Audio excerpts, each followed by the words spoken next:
Untuk musim depan nih, Juve kita tahu udah 9 gelar beruntun ya. Apakah terakhir sebelum Juve juara 9 kali beruntun kan AC Milan 2010 2011 dan saat itu Allegri, saat itu ada Ibrahimovic. Iya. Apakah musim depan dengan tanda-tanda Ibrahimovic akan memperpanjang kontrak, bisakah Milan untuk memutus dominasi Juventus? Halo Scorer, kembali lagi ke dalam acara Apik Analisis Pinggir Koram bersama saya Oki Dilaga. Hari ini saya sudah ditemani oleh sosok baru yang biasanya minggu lalu kita ditemani oleh Teguh, kali ini ditemani oleh Saveria. Saveria ini spesialisasinya adalah Liga Italia, dan ngomong katanya sih Save ini bisa bahasa Italia. Iya sih. Pasti mantap nih, karena bahasan kita kali ini adalah soal AC Milan. Idolanya AC Milan, Save? Bukan. Oh bukan malah.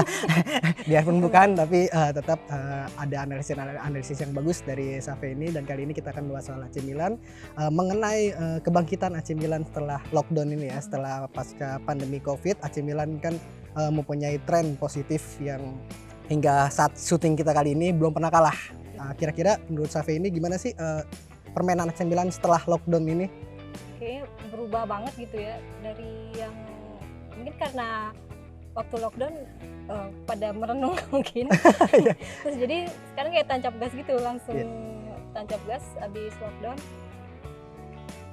Terus ini apa? Lebih permainannya lebih bergairah ya, lebih bersemangat. Mungkin emang benar kata Save. Mungkin 12 minggu. 12 minggu tidak bertanding, dan lockdown juga sekitar hampir 3 bulan. Hampir 3 bulan pada akhirnya Milan ini bisa bangkit ya. Padahal kita tahu waktu sebelum lockdown itu benar-benar bahkan saat beberapa pertandingan terakhir mereka sebelum lockdown kan mereka kalah dari Inter Milan kan, dan 4-2 dengan skor 4-2. Lalu setelah restart Liga Italia mereka tampil ngebut, padahal dengan posisi pemainnya yang mayoritas hampir sama semua kan. Jadi emang sebenarnya di mana sih menurut Save ini keunggulan Milan dalam hal ini? Mungkin selain itu ya, selain mereka mungkin punya motivasi lebih.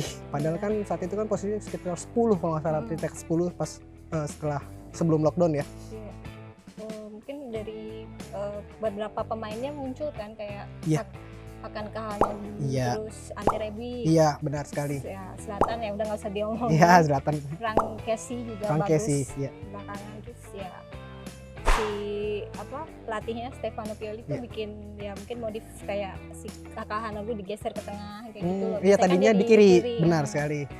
Jadi memang kalau dilihat setelah restart Liga Italia ini, Pioli ini seperti punya pakem yang pemainnya yang starting winning eleven mereka. Jadi di kanan Davide Calabria, lalu di tengah kedatangan Simon Kjaer juga membuat bagus karena dia punya pengalaman kan, Simon Kjaer bersama Alessio Romagnoli kaptennya. Di kiri pun Theo Hernandez bagus sebelum lockdown udah tajam kan. Sekarang juga lebih bagus mainnya, lebih bagus. Lalu di tengah kita tahu ada Frank Kessie dan Ismail Benacer kan.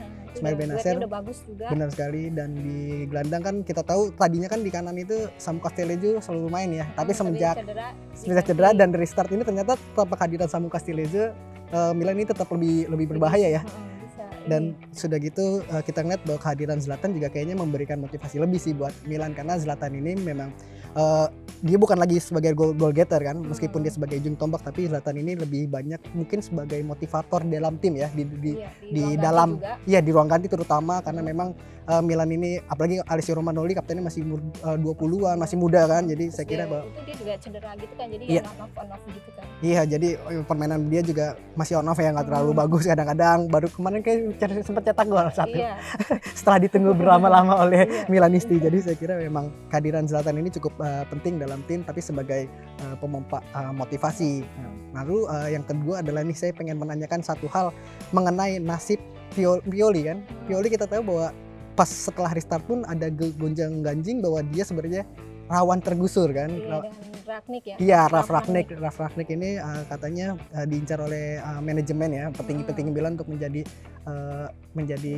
pengganti musim depan. Tapi ternyata mungkin hal itu membuat Pioli termotivasi. Iya, mungkin saya mikir kayak waktu ini ya udah mungkin ini kado buat Milan mungkin ya, Iya. masuk ke Liga Eropa. Terus Iya. setelah itu tinggal nggak taunya manajemen berubah pikiran, Ha? jadi mengontrak kan, jadi lebih semangat lagi kan, dapat kontrak 2 tahun ya. Iya, berarti setelah Rangnick memutuskan oleh perwakilannya bilang bahwa saat ini bukan saat yang tepat, nah itu benar karena AC Milan lebih percaya kepada Stefano Pioli yang memang terlihat kombinasi dia mampu meracik AC Milan menjadi lebih bagus, karena memang rekor AC Milan ini di bawah Pioli sebenarnya cukup bagus sih, biarpun nggak bagus-bagus amat, 48% kemenangan. Iya. Sementara waktu di Inter Milan dia sampai dia dipecat sebenarnya di atas 60% kemenangan, tapi kekalahannya banyak-banyak. Iya.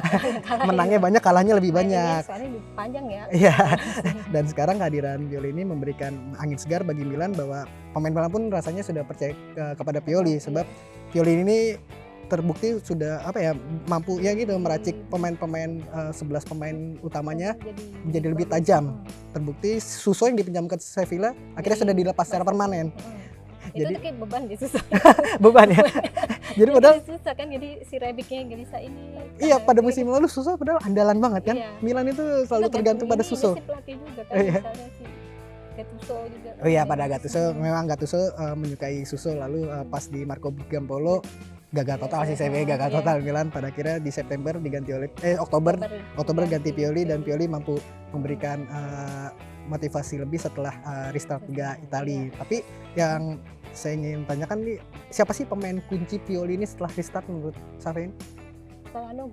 Calhanoglu.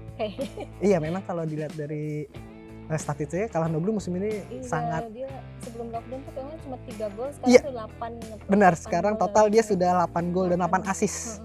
Jadi itu membuktikan bahwa ini pencapaian terbaik Calhanoglu semenjak dia pindah di Milan. Bahkan prestasi terbaik selama musim juga 8 gol saat dia masih di Bayer Leverkusen. Tapi selain Calhanoglu siapa lagi? Karena saya melihat Ante Rebic kayaknya. Rebic ya sih, dari sejak Ibra datang tuh Iya, dia benar sekali. Dia Ibra tuh kayak mentornya dia gitu. Iya. Mungkin sama-sama saya ngeliat Ante Rebic kan tipenya kayak bukan sayap stylish ya. Dia sayap yang lebih work rate-nya punya work rate yang tinggi. Jadi saya kira dengan Ibra jadi kayaknya cocok kan, terbukti 11 gol di Serie A dan total di seluruh ajang 15 gol. Jadi membuktikan bahwa Ante Rebic ini memang bukan main-main. Jadi memang performa dia seperti saat Piala Dunia di 2018 memang mampu kelihatan di AC Milan ini kan, cocok banget kan sejak Januari terutama kan. Januari baru nyetak gol langsung terus-terusan, jadi emang gak ada berhentinya jadi Ante Rebic. Jadi saya tuh juga faktor si Giampolo nggak percaya sama dia gitu dulu. Oh, Giampolonya. Iya, terbukti. Si Pioli datang kan dikasih kesempatan main. Iya, karena waktu Giampolo Calhanoglu yang jadiin ke kiri ya. Calhanoglu ke kiri, sementara Rebicnya lebih banyak cadangan. Sementara pas Pioli datang, Rebicnya ke kiri, Calhanoglu-nya ke tengah. Iya. Dan itu membuat permainan Milan lebih hidup ternyata. Karena emang Calhanoglu kan saat dia masih di Karlsruhe, masih di awal musimnya aja, dia sempat dijuluki oleh Mesut Ozil-nya Turki. Iya. Ternyata terbukti kan. Sekarang meskipun nggak telat ya. Telat.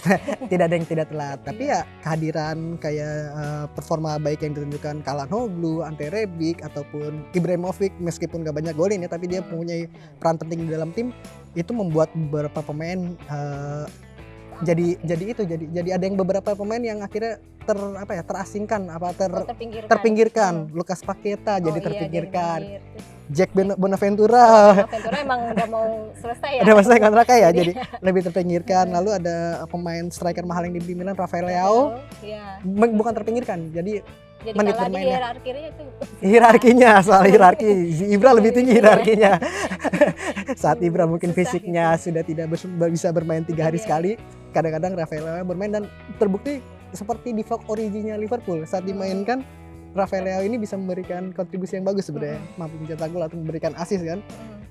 Untuk musim depan nih, Juve kita tahu udah 9 gelar beruntun ya. Apakah terakhir sebelum Juve juara 9 kali beruntun kan AC Milan 2010-2011, dan saat itu Allegri, saat itu ada Ibrahimovic. Iya. Apakah musim depan dengan tanda-tanda Ibrahimovic akan memperpanjang kontrak, bisakah Milan untuk memutus dominasi Juventus? Kayaknya belum ya. Belum. Masih mungkin ke Liga Champion dulu mungkin. Oh, Liga Champion. Ya, Jadi kan bertahap tahapannya ya. Kayak terlalu muluk untuk Iya. mematahkan dominasi Juventus atau bahkan Inter Milan yang sekarang sudah mulai. Kecuali kalau mendatengin pemain-pemain yang bermutu gitu. Siapa kira-kira yang dibutuhkan oleh AC Milan? Iya. Kayaknya kekurangan Milan itu ada di sektor, kayaknya di kedalaman skuad. Beli gelandang karena memang pemain-pemainnya itu jadi kalau nggak terlalu muda, kalau nggak tua banget kan. Beberapa pemain jadi mungkin di posisi Davide Calabria dia bisa mencari backup karena Andrea Conti sering banget cedera. Lalu di posisi kiri di Theo Hernandez tidak ada gelandangnya, tidak cadangan ya. Diego Lasalt terlalu ya angin-angin lah, inkonsisten. Apalagi di back tengah udah pasti nggak ada pelapis ya. Dan apalagi kalau Donnarumma itu pada akhirnya pindah ke tim lain. Aduh, itu udah kerugian besar. Jadi harus dipertahankan ya. Itu. Para pemain ini harus dipertahankan. Kayak si klubnya masih timnya ini udah bagus ya. gitu. Tinggal nambah-nambahin aja. Tinggal nambah ya. Lapis ya. Karena duitnya juga kan masih. Iya, secara finansial juga. Secara finansial semua klub terutama di Liga Italia lagi sedang krisis. Jadi mungkin Milan akan kembali ke pakemnya beberapa tahun lalu, membeli pemain gratis, gratis atau meminjam. Kayaknya rata-rata kayak gitu deh. Itu opsi yang paling bagus emang. Ya, kali ini cukup bahasan kita soal AC Milan sampai saat ini. Jadi menarik ditunggu bahas-bahasan kita selanjutnya. Jadi saksikan terus Skor Indonesia di Apik. Saya sangat bersyukur sekali bisa sampai di level ini. Saya juga harus banyak belajar, saya juga harus mengejar impian saya. Jadi buat adik-adik Liga Top Skor, tetap semangat, bermain sportif, jangan pernah menyerah, kejarlah impian kalian, jangan takut, kalian bisa melakukan itu.